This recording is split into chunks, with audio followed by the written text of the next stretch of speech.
Mr.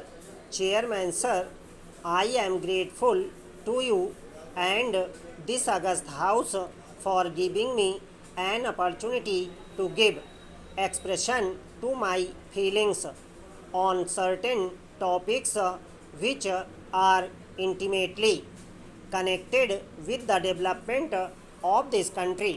Sir, I am a person who has spent more than 4 decades in the various aspects of education, science, and technology. I have the privilege of having been associated, I may say, quite intimately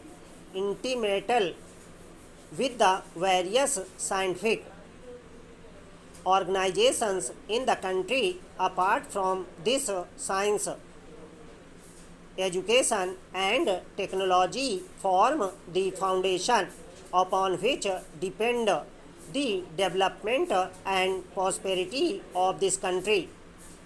I should like at the moment of confine my observations only to these topics.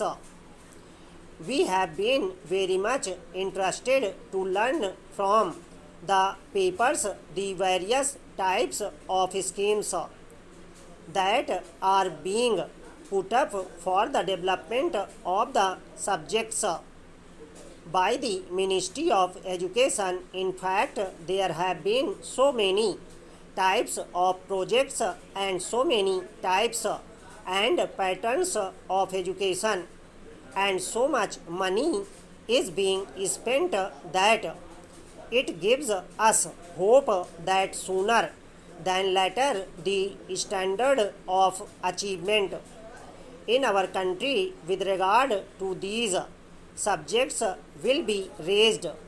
As a matter of fact, very often the indication of the progress that has been made or is being made in these subjects is estimated by the amount of money that is allotted for the development of these subjects. While I shall always appreciate the amount of money that is set apart for these developments, I should at the same time feel that the net result of these expenses must be more tangible. As a matter of fact, personally, I would like that even greater amounts of money should be made available for these developments, as is the case in a number of advanced countries of the world. But in spite of all this, we find that in general there is a sort of dissatisfaction prevailing in our country that the standard of education achieved in our country is not sufficiently high. When all these things are being said and done, and when still the results do not fully satisfy the public, surely there is something amiss somewhere. In spite of all the money that comes from the national fund and from foreign countries for being spent, we find that the standard achieved in our country in science, education, and technology is far below the desired standard. Let us begin with the universities themselves. We are observing that the universities are growing up in our country like mushrooms. After all, what is the basic difference between a university and a college? I need not say that, whereas the essential purpose of a college is to impart education in the known branches of subjects. The object of a university is both creation and imparting of knowledge.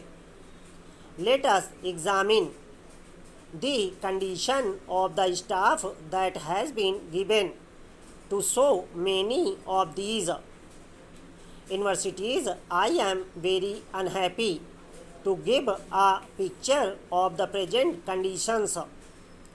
There are many universities which have been in existence for a number of years, and still a large number of posts, specifically senior posts, are still unfilled.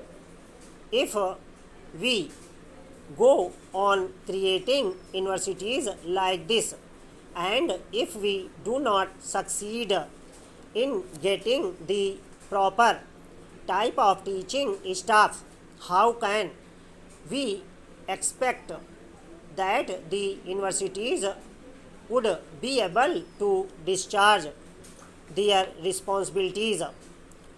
The present position in many of the universities is that a fresh young man who just passes his master's examination, say in June, just at the beginning of July, is being put in charge of teaching not only the undergraduate classes but even the MA and MSc classes. Everyone knows the system of examination that is unfortunately prevailing in our country. How do the young men pass the examinations? Most of them just try to cram the subjects without undergoing any serious efforts to study properly and master their subjects.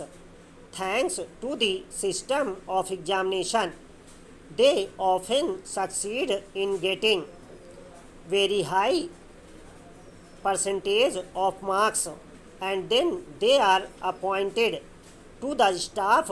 Naturally, we cannot expect that this type of teachers will be able to give a good account of themselves in teaching the university classes. Then, if we take into consideration the libraries and research journals, we find that they are very ill equipped. Now, if the condition of the universities be like that, how can we expect that our country will advance sufficiently in higher studies and research? There are various organizations set up to impart education in higher fields. There has been much emphasis put on research work, and I should say, sir, very rightly, because unless and until the country could be sufficiently advanced in the matter of research, we shall not be able to give a good account of ourselves in the intellectual field in the international world. The point is that with our limited resources, will it not be worthwhile that with the money available we should be able to get an adequate and reasonable return